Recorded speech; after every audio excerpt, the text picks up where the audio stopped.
So I'm going to be demonstrating some of the soft tissue techniques that I like to do. So even before we start doing any of the real techniques and even some of the diagnosis on the patient, I always like to make sure that we're doing some good soft tissue. And so these are things that I'd like my students to be able to kind of know. So suboccipital inhibition, again, just kind of cradling on the back of the head. I like to start with that, just give me a nice and heavy bowling ball head. As I'm doing this, I slowly like to try to kind of approximate my elbows together, and that is going to create a slight kind of external rotation of my hands, a slight abduction of my hands, and that is going to create a little bit of just traction at the base of the occiput, which kind of helps kind of relax, you know, the trapezius and all the other kind of big muscles that are back over here. And so just kind of essentially getting the, you know, should kind of melt like butter underneath the hand is one way that we kind of talk about there.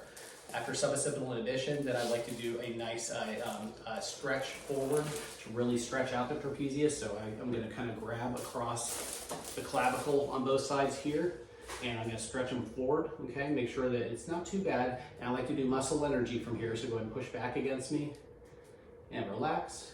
And now I'm going to stretch it a little bit more forward.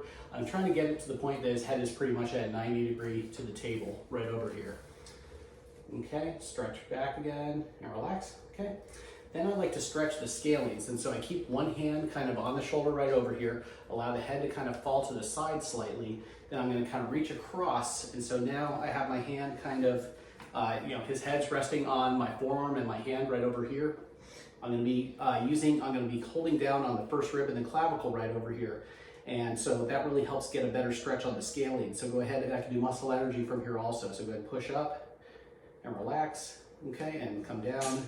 And what it looks like from the other side is, again, I'm just gonna kind of cross my arm underneath, just relax back down over here, stabilize right over here, okay, go ahead and push your head up against me here, relax, okay, and then I can stretch them down a little bit further, push it down a little bit further with my arm. So stretch it a little bit further here, push it down a little bit further right over here, just to get a nice stretch on the neck.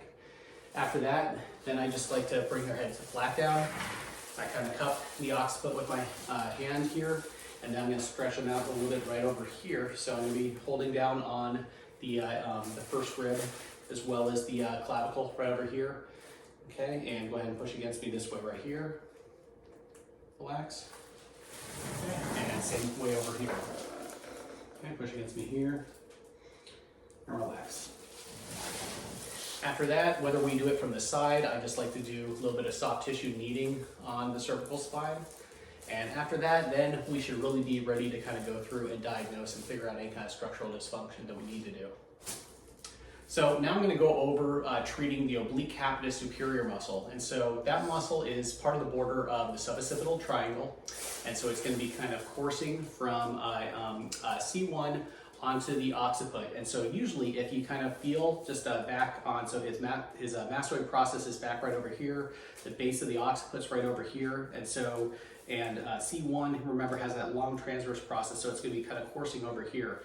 Right as it kind of crosses over onto the skull right here, it tends to usually be a very high yield, tender kind of point that can induce headaches, migraines, just because of its proximity to the vertebral artery and the occipital nerve. And so what we're doing is essentially we're just going to be doing a inhibitory myofascial kind of pushing. So I'm using my index finger. You can use your thumb. I always kind of warn it, you know, it can hurt a little bit. Sometimes it can induce the headache a little bit.